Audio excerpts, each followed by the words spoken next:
সুপ্রিয় দর্শক, আসসালামু আলাইকুম। সবাই কেমন আছেন? আশা করি ভালো আছেন। আলহামদুলিল্লাহ, আমিও ভালো আছি। সবাইকে আইন এগ্রো ইউটিউব চ্যানেলের পক্ষ থেকে সবাইকে অসংখ্য ধন্যবাদ, যারা আমার ভিডিওটা প্রতিনিয়ত দেখেন। আমিও আপনাদের নতুন নতুন ভিডিও দেওয়ার চেষ্টা করি। আজকে মূলত আমি ভিডিও দেওয়ার উদ্দেশ্য, আমার একটা গাভী, আপনারা লক্ষ্য করবেন এই গাভীটার এই বাটটা কিন্তু অনেক ফুলে গেছে। এই ফুলে যাওয়ার কারণটা হয়েছে, এই গাভীটা আমার আবার 7 মাসের প্রেগনেন্ট হওয়ার কারণে আমি গাভীটাকে চাচ্ছি দুধটা অফ দিতে। এখনো গাভীর দুধ দেয়, যাতে গাভ 7 মাস পরে গেছে, পরে নাইলে দুধ আবার পাওয়া যেত না।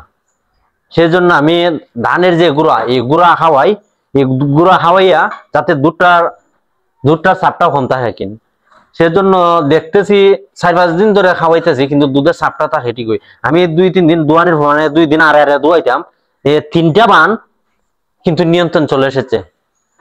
আর একটা বান, এই বানটা দুধের চাপ থাকার কারণে বাটটি অনেক ফুলে গেছে, যেটাকে আমরা বলি মেস্টারাইজ। এই মেস্টারাইজ 2টা কারণ তো হয়, আপনারা মনোযোগ সহকারে 2টা কারণ তো হয়।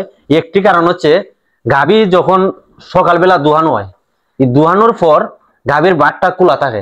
এই বাটটা খোলা থাকে, গাভী যদি সেই সময় ফোরের মধ্যে শুয়ে পড়ে, এই বাটটা খোলা থাকার কারণে ময়লা ঢুকে। এই ময়লা যদি এই বাটটা দিয়ে যায়, সেজন্য মেস্টারাইজ হয়।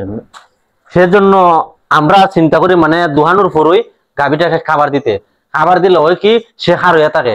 নিম্নে আধা ঘন্টা হইলে হারানি থাকবো, দুহানোর পর যাতে গাভীটা খারাপ থাকে, যাতে এই রোগটা না হয়। আর একটা কারণ তো হয়, সেটা দুধের চাপ থাকলে। অনেক গাভী দুধ দেয় বেশি, দুধের চাপটা থাকে বেশি। যদি দুধের চাপ থাকে, সেজন্য কিন্তু মেস্টা কি আর হয়। আমার এই গাভীটা বাদে একটু দুধ আসার কারণে মানে 2 দিন যাবত তো কিরাই না, যাতে দোহন করি না, যাতে দুধটা মানে তোলার জন্য কিন। যেহেতু 7 মাসের গাভ, না কিনেন নিটাই ভালো। তখন কিন্তু একটা বাদ দেখি, দুধের চাপ থাকার কারণে এই বাটটা ফুলে গেছে। সেজন্য আমি 2-3 বেলা মানে পানি মারি, সকাল বিকাল দুপুর। আর এই বানটা শুধু একটা বানি, সব বান কিনে দোহন করি, মানে এই বানটাই দিই দোহন করে দুধটা ফেলে দিই, মানে দুধটা আস্তে আস্তে ছানা। আর এই 3টা বাদ কিন্তু অনেক নিয়ন্ত্রণে এসে গেছে। যারা খামার করবেন, এই দুধের চাপ থাকলে কিন্তু এই মেশটা কি একটা হয়। আপনারা আমি যতটুকু জানি আপনাদের জানানোর চেষ্টা করি। হাট এবং খামারের ভিডিও দিয়ে থাকি, আমার চ্যানেলটা সাবস্ক্রাইব করে রাখবেন। আশা করি সবাই ভালো থাকবেন, সুস্থ থাকবেন। আল্লাহ হাফেজ।